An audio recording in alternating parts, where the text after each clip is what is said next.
السلام علیکم ورحمۃ اللہ وبرکاتہ۔ معزز سامعین کرام، 29واں پارہ اور 29ویں پارے کی 29ویں نشست آغاز ہو رہا ہے سورہ ملک سے۔ ملک چونکہ تبارک الذی بیدہ الملک، اس کے آغاز میں جو حرف آیا ہے اس وجہ سے اس سورہ کا نام الملک رکھا گیا ہے۔ ملک بادشاہت اور ملکیت کو کہا جاتا ہے۔ اس سورہ کی بڑی خاص فضیلتیں آئی ہے۔ جو بندہ اس کو اہتمام کے ساتھ تلاوت کرتا ہے تو اللہ عز و جل اس کو عذاب قبر سے نجات عطا فرماتا ہے اور محفوظ رکھتا ہے۔ ایک مرتبہ ہوا بھی ایسے ہی تھا کہ کچھ صحابہ کرام راستے سے گزر رہے تھے اور انہوں نے ایک مقام پر خیام کیا، ٹینٹ ڈالا اور اپنا خیمہ لگایا، اور خیمے کے نیچے سے وہ صحابی کو کچھ آوازیں آنے لگی زمین سے، وہ پریشان ہو گئے اور آپ صلی اللہ علیہ وسلم کے پاس صبح آ کر کے عرض کیا تو آپ صلی اللہ علیہ وسلم نے ارشاد فرمایا کہ پریشان نہ ہو، تم جہاں پر خیمہ لگائے تھے اس کے نیچے جو ہے ایک صحابی کی قبر ہے جو سورہ ملک پابندی سے پڑھا کرتے تھے، ایون قبر میں جانے کے بعد بھی وہ سورہ ملک کی تلاوت وہاں پر کر رہے ہیں، اس وجہ سے وہ تمہیں آوازیں آئی اور تم پریشان ہو گئے۔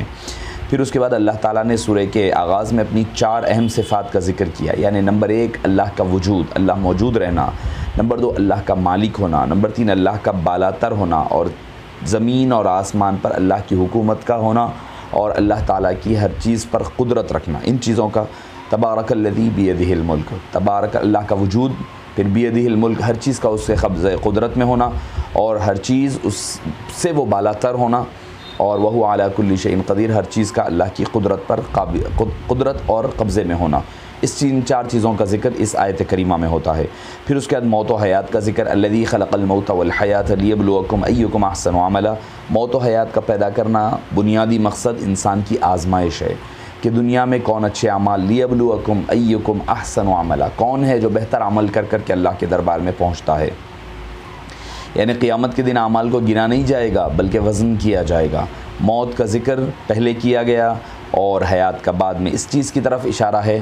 کہ یا تو یہ کہ انسان مردہ تھا، زندہ پیدا کیا، کوئی اس کا وجود نہیں تھا، مردگی سے، موت سے، بیت سے اللہ نے اس کو زندگی بخشی ہے، تو ممات سے حیات آئی ہے، اس لیے پہلے موت کا ذکر۔ بعض مفسرین کرام فرمایا کہ چونکہ انسان کی زندگی مختصر ہوتی ہے، اس قدر مختصر ہوتی ہے کہ اس کو شمار تک نہیں کیا جا سکتا، تو اس وجہ سے موت کا یقینی ہے اور بالکل قریب ہے، اس وجہ سے اللہ تعالیٰ نے ہمیں موت کا ذکر پہلے اس سورہ میں کیا۔ اس لیے ہمیں بھی چاہیے کہ گناہوں سے بچیں اور ہر وقت موت کو یاد کرتے رہیں، نہ جانے کس وقت موت کا وقت آ جائے، ہر ایک کا وقت متعین ہے اور جب آتا ہے تو کسی کو تاخیر نہیں کی جاتی۔ پھر اس کے بعد فرمایا کہ تقلید نہ کرنے کا نقصانات کیا ہے، وَقَالُوا لَوْ كُنَّا نَسْمَعُ وَنَعْقِلُ مَا كُنَّا فِي أَصْحَابِ السَّعِيرِ۔ تقلید نہ کرنے کی وجہ سے بندے کو 3 نقصانات ہوتے ہیں۔ نمبر 1 دنیا میں نقصان یہ ہوتا ہے کہ اسے شریعت نہیں ملتی، جس کی وجہ سے وہ گمراہ ہو جاتا ہے، صحیح طور پر مسئلہ پتہ نہیں ہوتا، جیسا دل میں آئے ویسا عمل کر لے، اللہ کے دربار میں پہنچے تو اللہ تعالیٰ نے کیا فرمایا کہ یہ ایسے کام نہیں ہے، وہ ریجیکٹڈ ہو گیا ہے۔ دوسری چیز قبر میں یہ نقصان ہوتا ہے کہ اسے لوہے کے ہتھوڑوں سے کن پٹیوں پر مارا جاتا ہے، یہ حدیث پاک سے ثابت ہے۔ تیسری چیز آخرت کا نقصان یہ ہوگا کہ لوگ کہیں گے کہ کاش ہم کسی کی بات سن لیتے یا خود اتنا علم حاصل کرتے جو اپنے طور پر عقل حاصل کے ذریعے سے کام لیتے تو آج جہنم میں داخل نہ ہوتے۔ الغرض یہ وہ وہاں اپنے گناہوں کا اعتراف کریں گے اور اہل جہنم کے لیے اللہ کی جانب سے پھٹکار ہوگی۔ اس وجہ سے تقلید کے بغیر انسان کبھی بھی شریعت پر عمل نہیں کر سکتا، لہٰذا عمل کرنا ہے تو دور کی بات ہے، تقلید کے بغیر انسان کو عمل مل ہی نہیں سکتا، عمل تو دور کی بات ہے۔ اس لیے مسائل جہاں پر اجتہادی مسائل ہے وہاں پر غیر مجتہد کے لیے کسی مجتہد کی تقلید کرنا لازم اور ضروری ہے۔ پھر اس کے بعد کفار کی حماقت کا ذکر، قل ارأیتم ان اہلکنی اللہ ومن معی او رحمنا فمن یجیر الکافرین من عذاب علیم۔ وہ یہ کہتے کہ جب آپ صلی اللہ علیہ وسلم دنیا سے پردہ فرمائیں گے تو اسلام خود بخود ختم ہو جائے گا، کوئی ہمیں اسلام کی طرف بلانے والا نہیں ہوگا اور اسلام کا خاتمہ ہو جائے گا، بس یہ حبیب پاک صلی اللہ علیہ وسلم کی حیات مبارکہ تک محدود ہے۔ اللہ تعالیٰ نے فرمایا کہ نبی کریم صلی اللہ علیہ وسلم اور صحابہ کرام کو اللہ وفات دے اور دے گا اور ان پر رحم عطا فرمائے گا، دونوں صورتوں میں بھی تمہیں فائدہ نہیں ہوگا بلکہ تمہیں تو ہر حال میں عذاب دیکھنا ہوگا، اور یہ دین، یہ اسلام، یہ شریعت، حبیب پاک کا پیغام اور میسیج تا قیامت جاری و ساری رہے گا۔ اس کے بعد سورہ قلم کا آغاز ہوتا ہے۔ قلم کہتے ہیں پین کو، اور اس سورہ کا نام نون والقلم وما یسطرون کا آغاز ہوتا ہے، اس وجہ سے اس کا نام قلم رکھا گیا۔ اصل میں مشرکین مکہ آپ صلی اللہ علیہ وسلم کو نعوذ باللہ مجنون یعنی پاگل کہا کرتے تھے۔ اللہ تعالیٰ نے اپنی قسم کھائی نون والقلم وما یسطرون، کہ یہ قسم کھا کر کے فرمایا حبیب پاک صلی اللہ علیہ وسلم مجنون نہیں ہے، بلکہ آگے آپ کی اور صفات کا وَإِنَّكَ لَعَلَىٰ خُلُقٍ عَظِيمٍ کی آپ کی صفت مبارکہ کا ذکر فرمایا۔ اور پھر اس کے بعد ایک شخص ہے ولید بن مغیرہ، جو حضرت خالد بن ولید کے والد بھی بتائے جاتے ہیں، کا باب بھی بتایا جاتا ہے، جس کے بارے میں ذکر ملتا ہے۔ اس نے یہ آپ صلی اللہ علیہ وسلم کے بارے میں کہا تھا نعوذ باللہ مجنون ہے۔ اللہ کو اتنا ناپسند ہوا، اتنا ناگوار گزرا کہ اللہ تعالیٰ نے آیتیں اتار دیں اور اس کے یہاں پر 9 برائیوں کو، 9 بد اخلاقیوں کو، اخلاقی برائیوں کا ذکر کیا۔ حلافن، جھوٹی قسم کھانے والا، مہین، ذلیل قسم کا، کمینے قسم کا آدمی، ہمازن، طعنہ دینے والا، مشائم بنمیم، چغل خور، مناع للخیر، لوگوں کو خیر سے روکنے والا، معتدن، حد سے آگے بڑھنے والا، اثیم، گنہگار، عتلن، مزاج طبیعت کے اعتبار سے بڑا کیا کہیں کہ سخت مزاج، تیز مزاج، غصے والا۔ پھر فرمایا بعد ذالک زنیم، یعنی بدنام بھی ہے، یعنی ولد الزنا اور حرام کی اولاد بھی ہے۔ ان کان ذا مال و بنین، 9ویں صفت فرمایا کہ سرکشی کی وجہ سے اس کے پاس بہت مال اور اولاد ہے، اس کے باوجود سرکشی کی وجہ صرف یہ ہے کہ اس کے پاس مال اور اولاد ہے، اس وجہ سے یہ اتراتا پھرتا ہے۔ تو اللہ تعالیٰ نے بتلایا جو میرے حبیب کے لیے ایک لفظ بولے گا تو میں اس کی 9 صفات کا ذکر کروں گا، اور ایسی صفت جو چھپی ہوئی ہے، یعنی بعد ذالک زنیم، یعنی وہ زنیم والا ہے، یا ولد الزنا ہے، ولد الحرام ہے، وہ صفت اللہ نے چھپائے رکھی تھی، مگر جب اس نے حبیب پاک کی بارے میں برائی کا ذکر کیا، اللہ نے اس کی اس صفت کو بھی سب کے سامنے ذکر کر دیا۔ اس کے بعد پھر انا بلوناہم کما بلونا اصحاب الجنہ اذا قسموا لیسلمنها مصبحین، کفار کہتے تھے ہم اللہ سے راضی ہے، اس کی دلیل یہ ہے کہ ہمیں اللہ نے وافر مقدار میں مال دیا ہے، دولت دی ہے۔ تو اللہ نے ایک باغ والے کا قصے کا ذکر کیا، باغ والوں کا، کہ اللہ نے انہیں بھی بہت کچھ عطا کیا تھا، مگر جب وہ اللہ کی نافرمانی کیے تو اللہ نے جب انہیں دربار سے نکال دیا اور ان کے اوپر آزمائش آئی تو کس قدر اللہ نے انہیں نیست و نابود فرمایا، اس کا ذکر فرمایا۔ پھر اس کے بعد آخری آیتیں آتی وَإِن يَكَادُ الَّذِينَ كَفَرُوا لَيُزْلِقُونَكَ بِأَبْصَارِهِمْ لَمَّا سَمِعُوا الذِّكْرَ وَيَقُولُونَ إِنَّهُ لَمَجْنُونٌ۔ وہ آپ صلی اللہ علیہ وسلم کو کفار ایسے گھورتے تھے جیسے کہ اپنی آنکھوں سے گرا دیں گے، یعنی راہ حق سے ہٹا دیں گے، یعنی نظر لگائیں گے۔ اللہ نے فرمایا اے حبیب پاک صلی اللہ علیہ وسلم، ایک شخص تھا، اس کی نظر بد لگ گئی تھی، تو اہل مکہ نے کہا کہ محمد صلی اللہ علیہ وسلم کو نظر لگاؤ، تو اللہ نے اپنے حبیب کو یہ آیت حفاظت فرمائی، اور آیتوں میں اس کی حفاظت کا ذکر ملتا ہے اور اس میں تذکرہ ملتا ہے۔ اور ایک بات یہ بھی یاد رکھیں کہ جب کوئی بچوں کو نظر لگ جائے، نظر بد ہو جائے، تو وَإِن يَكَادُ الَّذِينَ كَفَرُوا لَيُزْلِقُونَكَ بِأَبْصَارِهِمْ، یہ آیت کریمہ آخر تک، یعنی اس کے بعد لَيُزْلِقُونَكَ بِأَبْصَارِهِمْ لَمَّا سَمِعُوا الذِّكْرَ وَيَقُولُونَ إِنَّهُ لَمَجْنُونٌ وَمَا هُوَ إِلَّا ذِكْرٌ لِّلْعَالَمِينَ، یہ 2 آیتیں پڑھ کر کے بچوں کو دم کرتے ہیں تو اللہ تعالیٰ نظر بد سے محفوظ فرماتا ہے۔ اس کے بعد الحاقہ، حاقہ کہا جاتا ہے قیامت کو، چونکہ پہلی آیت میں ہی ذکر ہے اس لیے اس کا الحاقۃ ملحاقہ، اس سورہ کا نام حاقہ ہے۔ سورہ کے شروع میں بیان کیا جا رہا ہے قیامت آ کر رہے گی اور اس کا واقع ہونا اور ماننا ضروری ہے۔ پھر اللہ نے پہلے کی قوموں کو، قوم سمود، قوم عاد، قوم فرعون، قوم نوح کا پھر اجمالی ذکر لاتا ہے جنہوں نے انبیاء کرام کی تکذیب فرمائی۔ پھر اہل جنت کا ذکر، وَأَمَّا مَنْ أُوتِيَ كِتَابَهُ بِيَمِينِهِ، جس کے ہاتھوں میں اللہ کتاب سیدھے ہاتھ میں دے دے تو اہل کتاب ہوں گے، کتاب والے ہوں گے۔ فَيَقُولُ هَاؤُمُ اقْرَءُوا کتابیہ، پڑھا جائے گا کہ پڑھو، خوب تمہارے چرچے ہیں اس میں،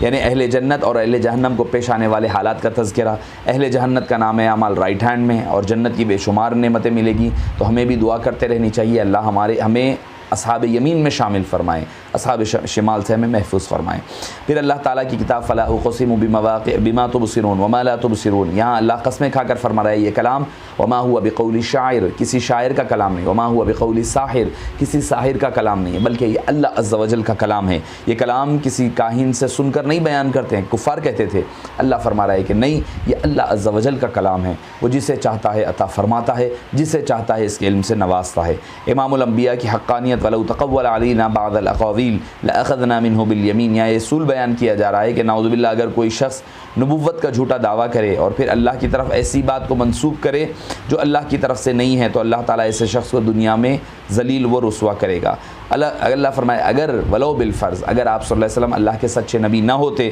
تو یہی معاملہ آپ کے ساتھ ہوتا۔ اس سے معلوم ہوا اللہ تعالیٰ نے آپ کو عزت، شان، شرف عطا فرمایا، تو مطلب یہ ہے کہ اللہ تعالیٰ کے آپ سچے اور برگزیدہ اور پکے رسول ہے۔ سورہ معارج، معارج کے معنی ہے چڑھنا، معراج اسی سے بنا ہے، لیڈر کو کہتے ہیں، سیڑھی کو، چڑھنے کا آلہ، چڑھنے کا ذریعہ۔ یہ تیسری آیت میں موجود ہے، اس لیے اس کا نام سورہ معارج ہے۔ اللہ تعالیٰ سے عذاب نہیں مانگنا چاہیے۔ سأل سائل بعذاب واقع، ایک شخص تھا جو نضر بن حارث کی حماقت کو بیان کیا جا رہا ہے، وہ آ کر کے آپ صلی اللہ علیہ وسلم سے فرمایا کہ اگر آپ سچے رسول ہیں اور قیامت اور عذاب حق ہے تو کیوں نہیں آ جاتی، فوری لے آئے۔ اللہ تعالیٰ نے اسے جواب دیتے ہوئے فرمایا اللہ کی پکڑ بہت سخت ہے، اگر اللہ تعالیٰ نے عذاب نازل کر دیا تو پھر اس عذاب کو روکنے والا کوئی نہیں ہوگا۔ پھر قیامت کی ہولناکی یوم تکون السماء کالمہل وتکون الجبال کالعہن ولا یسأل حمیم حمیما، یعنی قیامت کے دن سیاہ آسمان ہو جائیں گے، پہاڑ روئی کی طرح اڑنے لگیں گے، ہواؤں میں اڑنے لگیں گے، لوگ ایک دوسرے کی مدد کے لیے آمنے سامنے ہوتے ہوئے ایک دوسرے کے کچھ کام نہیں آئیں گے، وہ ایک دوسرے کو پکارتے رہیں گے۔ اس وقت مجرمین چاہے تو کسی مال دولت کے ذریعے سے فدیہ دے کر کے بچ نہیں سکتے۔ پھر اہل جنت کا ذکر، الا المصلین الذین هم علی صلاتہم دائمون، وہ نماز کو قائم کرنے والے ہیں ہمیشہ، والذین هم للزکاۃ فاعلون، زکوٰۃ دینے والے، اپنی شرمگاہوں کی حفاظت، یہی جنت والے ہیں، اور اپنے وعدوں کو پورا کرنے والے، یہ لوگ باغات میں عزت کے ساتھ رہیں گے۔ سورہ نوح، حضرت نوح علیہ السلام کی قوم کا ذکر، ان کے نہ ماننے پر 950 سال آپ نے لوگوں کو تبلیغ کی مگر وہ نہ مانے، ان کے کہنے پر، دعا پر اللہ نے ان کے لیے سخت ترین عذاب نازل فرمایا۔ پھر سورہ جن کا ذکر، کچھ جنات نے آپ صلی اللہ علیہ وسلم کی زبان مبارک سے قرآن سنا، اس سورہ میں اس کا ذکر ہے، اسی لیے اس کا نام الجن ہے۔ ہوا یہ کہ جنات و شیاطین آپ صلی اللہ علیہ وسلم کی بعثت سے پہلے آسمان کی طرف جا کر وہاں سے کچھ باتیں سن آتے تھے۔ جب آپ صلی اللہ علیہ وسلم کی بعثت ہو گئی تو جنات کو اوپر جانے سے منع کر دیا گیا اور شہاب ثاقب پڑھنے لگے۔ انہوں نے اپنی جماعتیں تشکیل دی تاکہ معلوم کریں کہ ایسا کیوں ہو رہا ہے۔ جب ایک جماعت آپ صلی اللہ علیہ وسلم جب طائف سے مقام نخلا کی طرف واپس ہو رہے تھے، نماز فجر کی تلاوت فرما رہے تھے، تو کچھ جنوں کی جماعت نے وہاں سے گزرے اور انہوں نے قرآن سنا، اور سن کر کے انہوں نے کہا کہ ہم نے آج ایک عجیب بات سنی ہے۔ وہ ایمان لے آئے اور اپنی قوموں کی طرف گئے اور کئی وفود کو لا کر کے آپ صلی اللہ علیہ وسلم کے دست مبارک پر ایمان لے آئے۔ پھر انبیاء کرام کو علم غیب دیے جانے کا ثبوت، لوگ کہتے ہیں کہ انبیاء کرام کو علم غیب نہیں ہے، نبی کو کوئی غیب نہیں ہوتا، لوگ اکثر یہ انکار کرتے ہیں، جبکہ قرآن خود کہتا ہے عالم الغیب، اللہ تعالیٰ عالم الغیب ہے، فلا یظہر علی غیبہ احدا، وہ کسی پر اپنا غیب ظاہر نہیں کرتا، الا مگر ایکسیپٹ من ارتضی من رسول، رسولوں میں سے جس سے وہ راضی ہوتا ہے، جس سے وہ خوش ہوتا ہے، جس سے وہ راضی اور جس سے وہ پسند کرتا ہے، ان رسولوں کو علم غیب عطا فرماتا ہے۔ خود قرآن کہتا ہے الا من ارتضی من رسول فإنه يسلك من بين يديه، جس رسول کو پسند کرتا ہے اس کو علم غیب عطا فرماتا ہے۔ تو علم غیب اللہ تعالیٰ انبیاء کو عطا کرتا ہے، یہ قرآن سے ثابت ہے، احادیث تو ہے ہی ہے، قرآن کریم سے خود ثابت ہوا کرتا ہے۔ اس کا سورہ المزمل، جب آپ صلی اللہ علیہ وسلم پر پہلی وحی نازل ہوئی، آپ صلی اللہ علیہ وسلم پر جو کپکپی اور جو جلال کلام پاک کا جلال ہے، جب کی وجہ سے آپ کے اوپر پسینہ اور کپکپی نازل ہونے لگی، تو حضرت سیدتنا خدیجۃ الکبریٰ رضی اللہ عنہا نے آپ کو کمبلی اڑائی۔ تو زمل یزمل تزمیلاً کہتے ہیں کسی چیز کو اڑانا، تو آپ صلی اللہ علیہ وسلم کو اللہ نے اڑایا، اسی لیے اللہ کو کس قدر پیار آیا، وہ انداز دیکھیں۔ اللہ فرما رہے یا ایھا المزمل، اے کملی اوڑے ہوئے، قربان جائیے، اللہ کو حبیب کی ہر ادا پسند ہے، یہاں تک کہ ان کی کمبلی اوڑھنا بھی پسند ہے۔ لوگ کہتے ہیں آپ صلی اللہ علیہ وسلم پر ایسی نعوذ باللہ وحشت طاری ہوئی، پریشان ہوتے تو اللہ اس کی قسم کیوں کہتا؟ فرما رہے یا ایھا المزمل، اے کملی اوڑے ہوئے مصطفیٰ، کملی اوڑے ہوئے اے گیسوئے والے آجا، میرے انداز نرالے آجا، اے میرے دل کو لبھا لے آجا۔ تو حبیب پاک کا انداز ہی نرالا ہے، حبیب کا جو کام ہے اللہ کو وہ کام پسند ہے۔ پھر اس کے بعد کیا فرما رہے قم اللیل الا قلیلا، تہجد کا ذکر، اے حبیب پاک رات کے وقت آپ قیام فرمائیے، نصفہ او انقص، کبھی آدھی رات، او انقص یا کم کر لئیے، منہ قلیلا اس میں، ورتل القرآن، مگر ہم اوزد علیہ کبھی زیادہ کر لیں کبھی کم کر لیں، ورتل القرآن ترتیلا، مگر جب قرآن پڑھیں تو ترتیل کے ساتھ قرآن کریم پڑھا کریں۔ اس آیت کریمہ میں اللہ تعالیٰ نے تہجد کی فرضیت کا، بعض فرماتے ہیں تہجد سب کے لیے فرض تھی، بعد میں جا کر کے 1 سال کے بعد اللہ نے فرضیت کو ہٹا لیا۔ رات کے وقت تہجد پڑھنے سے کیا ہوتا ہے؟ رات کے وقت بالکل سناٹا ہوتا ہے، مخلوق اپنے خالق سے بے راز و نیاز کا صحیح موقع ملتا ہے، رات کے آخر حصے میں اللہ تعالیٰ دعائیں قبول فرماتا ہے۔ پھر اس کے بعد اسی سورہ میں اللہ نے وہ تہجد کی فرضیت جو تمام مومنین کے لیے فرمائی تھی وہ منسوخ فرما دی۔